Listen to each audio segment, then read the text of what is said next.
Hi friends, welcome to my channel little Gagan talks. ఎలా ఉన్నారు అందరూ? నేనైతే చాలా బాగున్నాను. మీరు కూడా బాగుండాలని చెప్పి కోరుకుంటున్నాను. ఇదైతే సండే మార్నింగ్ షూట్ చేసిన వీడియో అనమాట. ఇక్కడైతే కిచెన్లోకి వచ్చి నేను ఇక్కడ అరుచుకుంటున్నాను అనమాట. కిచెన్ ఏంటి ఇలా ఉంది, అన్నీ నేనే చేయాలని చెప్పి నేను చూసారా ఎలా ఉన్నానో మెస్సీగా. అంటే ఇంకా సండే కదా, పని అంతా అయిపోయాక ఫ్రెష్ అవుదాం కదా అని చెప్పేసి సండే మా ఇంట్లో అయితే ఫిష్ కర్రీ అనమాట. ఏం ఫిష్ అనుకుంటున్నారా? సందువా అండి. ఈ సందువా కోసం అయితే మార్నింగే వెళ్ళారనమాట మా ఆయన. యాక్చువల్గా మా ఆయన అయితే ఈరోజు ఊరు వెళ్తున్నారు ఫంక్షన్ అని చెప్పి. సో కర్రీ అయితే మార్నింగే మాకు తీసుకొచ్చి ఇచ్చేస్తారు. మళ్ళీ ఎవరు ఉండరు కదా తీసుకొచ్చి ఇచ్చేవాళ్ళు అని చెప్పి.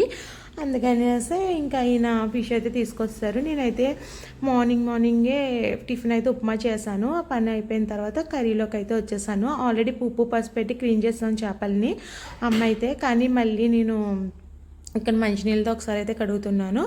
అది అయిపోయిన తర్వాత ఇక్కడ కర్రీ కోసం అయితే ఆనియన్ మసాలా అయితే రెడీ చేసేసాను. ఇక్కడ కొత్తిమీర కూడా రెడీ పెట్టుకున్నాను కర్రీ కోసం అని చెప్పి. మసాలా అయితే ఇలా వేసానండి. అది మెత్తగా కాకుండా అది బరగ్గా కాకుండా వేసాను అనమాట. ఇక్కడైతే కర్రీ అమ్మ అయితే వండుతుంది. నాకైతే ఫిష్ కర్రీ వండడం అంతగా రాదు. తమ్ముడు అయితే ట్రిప్ వెళ్ళాడండి. సో అమ్మ అయితే ఇక్కడే ఉందన్నమాట. నైట్ అక్క వాళ్ళ ఇంటి దగ్గర పడుకుంది మా ఊరితో నిద్ర ఉంచడని చెప్పేసి. దట్ నేను ఈవినింగ్ మేము షాపింగ్ ఒకటి వెళ్ళాము. లేట్ అయిపోయింది వచ్చేటప్పుడు. అమ్మకి అప్పటికే నిద్ర వస్తే అక్క వాళ్ళ దగ్గర అయితే పడుకుని పోయింది. వాళ్ళ డాడీ ట్రిప్ వెళ్ళిపోతున్నారని ఆడికి తెలుసు అనుకుంటా. ట్రిప్ కాదులేండి, ఫంక్షన్కి అయితే వెళ్తున్నారు. సో అందుకని చెప్పేసి వాళ్ళ డాడీ దగ్గరికి వెళ్ళిపోయాడు అనమాట వాడైతే. నేనైతే ఇంకా వాడిని తీసుకొని వీడియో అయితే షూట్ చేసుకుంటున్నాను. అమ్మ అయితే ఇంకొండ ఆయిల్ అయితే బాగా మరిగిపోయింది. ఆయిల్లోని ఆయిల్ని వేసి బాగా ఈ పేస్ట్ని బాగా అంటే బాగా రోస్ట్గా వేగనివ్వాలండి.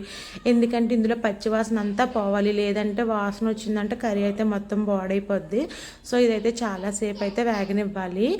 ఆయిల్ మొత్తం పైకి తేలే వరకు, పచ్చివాసన అంతా పోయే వరకుని.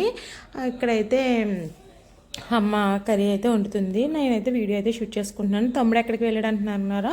మారేడుమిల్లి దగ్గర గుడిస్ అయితే ఉంది కదండి. సో ఫ్రెండ్స్తో అయితే ట్రిప్కి వెళ్ళాడు అయితేని. ఇంకా రేపు వస్తాడనమాట. అంటే సారీ, ఈవినింగ్ అయితే వచ్చేస్తాడు. సండే సాటర్డే ఆఫ్టర్నూన్ వెళ్ళాడు. మండే అయితే రావాలి యాక్చువల్గా. కానీ ఇంకా అమ్మ ఒక్కరితే ఉందని చెప్పేసి సండే ఈవినింగ్కి అయితే వచ్చేస్తానని చెప్పాడు. ఇంకో ఆనియన్ అయితే అమ్మ అయితే బాగా కలిపింది. నేనైతే ఇక్కడ ఆయిల్ పెట్టుకుందాం కదా అని చెప్పేసి ఆయిల్ అయితే తీసుకొని వెళ్తున్నాను. మా వాడైతే నాకు అడ్డడ్డుగా వచ్చేస్తున్నాడు అనమాట. అమ్మకైతే హెడేక్గా ఉందని చెప్పి జెండుబాం అయితే రాసుకుంటుంది. ఇక్కడైతే నేను ఆయిల్ రాసుకుందామని వెళ్తే మా వాడు చూసారా ఇక్కడ అడ్డుగా ఎలా నుంచున్నాడు. ఇదైతే వాషింగ్ మెషిన్ అండి. ఎంత సర్దినా కూడా యాజ్ యూజువల్లీ నేను ఎంత నీట్గా పెడతానో అంత చెత్తగా చేసి పెడతారనమాట మా వాళ్ళు. ఇంక నాకు సర్దడానికి ఇంట్రెస్ట్ కూడా రావట్లేదు.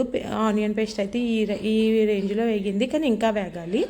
అదైతే ఈలోగా మా ఇంట్లో అయితే కారం అయిపోయింది. అదైతే తీయడానికి అని చెప్పేసి ఇక్కడైతే మా ఊడు నా కాలుకి వాకర్తో గుద్దేశాడు. అదైతే బాగా గట్టిగా తగిలింది. బాబోయ్ నాకు తలనొప్పి వచ్చేస్తుంది. అన్ని రకాలుగా నేనే చేసుకోవాలి, తలనొప్పి వచ్చేస్తుంది రా బాబు. అంటే కాలుకి దెబ్బతింటే తల ఎందుకు నొప్పి వస్తుంది అనుకుంటున్నారా? కాదండి, తలనొప్పి అప్పటికే ఉందన్నమాట నాకు. ఇక్కడైతే అమ్మ కర్రీలు ఉప్పు కారాలు అయితే వేసేసి ఆ కర్రీ అయితే తాలింపు పెట్టింది. తాలింపు పెట్టేసి ఇదైతే యాక్చువల్గా ఇగురు వండుకోవాలన్నమాట. కానీ ఏమైందంటే నేను కొంచెం పులుపు వేస్తున్నాం అనమాట. నాకు మరి ఇగురైతే తినాలనిపించదు చేపల కర్రీ.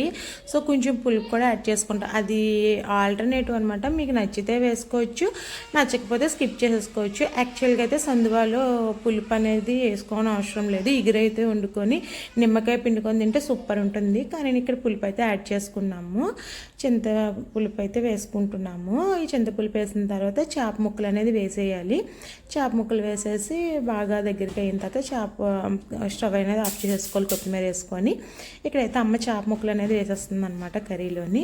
మీరైతే నా ఛానల్ని సబ్స్క్రైబ్ చేసి లైక్ చేసి షేర్ చేయండి ఫ్రెండ్స్. మీ సపోర్ట్ అనేది నాకు చాలా అవసరం. ఎందుకంటే మీ సపోర్ట్ ఉంటే నా ఛానల్ అనేది గ్రోత్ బాగా ఉంటుంది. దట్ నన్ను ఈ యూట్యూబ్ నీకు ఎందుకు అన్న వాళ్ళకి కూడా సమాధానం కూడా ఉంటుంది కదా అని చెప్పి నన్ను చాలామంది యూట్యూబ్ వీడియోస్ చేస్తున్నానని చెప్పి ఆల్రెడీ ముందు వీడియోలో కూడా చెప్పాను కదా. అందరూ నవ్వుతున్నారు. ఇంట్లో ఇవన్నీ తీసుకెళ్ళి బయటపడుతుంది, దీని మొహం దీనికి ఏమొస్తాయి వ్యూస్ అని. ఇంకొకరు అంటారు ఐఫోన్లు ఉంటేనే క్లారిటీ బాగుంటుంది, ఇంకా కెమెరాలు ఉండాలి, అప్పుడే యూట్యూబ్ అనేది అందరికీ సక్సెస్ అనేది వస్తుందని అంటున్నారు. దట్టు వివో ఫోన్లో తీసినా కూడా క్లారిటీ అలానే వస్తుంది, సామ్సంగ్ ఫోన్లో తీసినా క్లారిటీ ఒకలానే ఉంటుంది, ఐఫోన్లో తీసినా కూడా క్లారిటీ అలానే ఉంటుంది. కంటెంట్ అనేది ఉంటే ఎలా అయినా సక్సెస్ అవుతాము.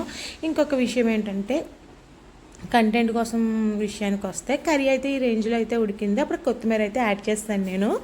కంటెంట్ అంటే నేను డైలీ వ్లాగ్స్ కోసం అని చెప్పేసి నేను ముందుగానే నా ఛానల్లో ఆల్రెడీ క్లియర్గా చెప్పాను. నేను డైలీ నేను ఏం చేస్తున్నాను, ఎక్కడికి వెళ్తున్నాను, అప్పుడు వీడియోస్ మాత్రమే నేను పెట్టగలను, లేని అయితే నేను పెట్టలేను. నా కంటెంట్ ఇదే అనమాట. సో నా కంటెంట్ కోసము నేను ఈ వీడియోస్ అయితే చేస్తున్నాను. నేను ఏం చేస్తున్నానో అది మాత్రమే వీడియో పెడుతున్నాను అనమాట. ఇంకా నా యూట్యూబ్ కోసం చెప్తున్నాను కదా, ఇలా అయితే చాలామంది ఐఫోన్ ఉంటే క్లారిటీ ఉంటుంది, అప్పుడే సబ్స్క్రైబ్ వస్తాయి అంటున్నారు. నేను నాకు తోచినంత వరకు నా దగ్గర ఉన్న ఫోన్లో నేను క్లారిటీగానే తీస్తున్నాను. తర్వాత సబ్స్క్రైబర్లు వస్తారు రాదు అనేది నా వీడియో ఎవరో ఒకరికి నచ్చుతుంది, తప్పకుండా ఎవరో ఒకరు సబ్స్క్రైబ్ చేస్తారు అనే హోప్తోనే నేనైతే ఈ వీడియోస్ అనేది తీస్తున్నాను. దట్ అలానే రావాలంటే చాలామంది నాకు ఇన్స్పిరేషన్ ఉన్న వాళ్ళు అయితే ఈ మాత్రం ఫోన్ లేని వాళ్ళు కూడా వీడియోస్ అయితే తీసి సక్సెస్ అయ్యారు యూట్యూబ్లో. సో నేనైతే వాళ్ళని చూసే వీడియోస్ అనేది స్టార్ట్ చేశాను. ఇక్కడైతే కర్రీ అయిపోయింది, స్టవ్ అయితే ఆఫ్ చేసేసాను. ఇక్కడైతే మా ఓడికి ఏదో ఒక ప్యూరీ పెడుతున్నాను అనమాట. రోజు వాడు తినట్లేదు, కానీ ఏదో ఒకటి స్టార్ట్ చేశాను కదా, మధ్యలో ఆపితే మొత్తానికి తినడని చెప్పేసి కక్కినా ఏం చేసినా ఓపు పట్టి నేనైతే వండుతున్నాను. అదే రోజు ఏదో ఒక ప్యూరీ అయితే పెడుతున్నాను వాడికి. ఈ రోజైతే మిక్స్డ్ ఫ్రూట్ ఇంకొకటి అయితే లేదు. సో బనానా ఇంకా పాలు కలిపి పెడదాం కదా అని చెప్పేసి పాలు అయితే వేడి చేశాను. సో అవి అయితే వేసి ప్యూరీ చేద్దాం కదా అని చెప్పి అనుకుంటున్నాను. ఇక్కడైతే ఫుల్గా ఆయిల్ పెట్టేసుకున్నాను, హెడ్ బాత్ చేద్దాం కదా అని. సండే కదా మన బద్ధకం వచ్చేస్తుంది ఆటోమేటిక్గా. సో ఈరోజు అయితే చేయను, మండే చేద్దాం కదా అని చెప్పి అనుకుంటున్నాను. ఇక్కడైతే మోడికి ప్యూరీ కోసం అని చెప్పి బనానా అయితే తీసి ఇక్కడ ప్యూరీ చేయడానికి అయితే రెడీ చేస్తున్నాను. కొంచెం పాలు అయితే వేస్తున్నాను మేగడతోని. వాడు తినట్లేదు, కానీ నేను ఇంకా వాడికి ఏదో ఒకటి పెడుతున్నాను అనే ఒక ఇదిలో ఉండాలని చెప్పేసి ఇక్కడైతే స్టార్ట్ చేసి గ్రైండ్ చేస్తున్నాను అనమాట మిక్సర్లోని. ఈ ప్యూరీ అయిపోయిన తర్వాత వాడికైతే ఏదో ఒకలా తంటాలు పడి తినిపించాలన్నమాట. బాబోయ్ మామూలు పెంట పెట్టట్లేదండి బాబు. తినిపించేటప్పుడైతే వాంతి చేసేసుకొని ఆడికి మొత్తము మెస్సీ అయిపోతున్నాడు, నన్ను మొత్తం రాసేసి బాబు మామూలుగా ఆడట్లేదు. ప్యూరీ అయితే ఈరోజు కొంచెం పాలేయడం వల్ల ఇంత పలుచగా వచ్చింది. సో స్పూన్తోనే పెడతాను. మీరైతే నా ఛానల్ని సబ్స్క్రైబ్ చేసి లైక్ చేసి షేర్ చేయండి friends. And thank you video.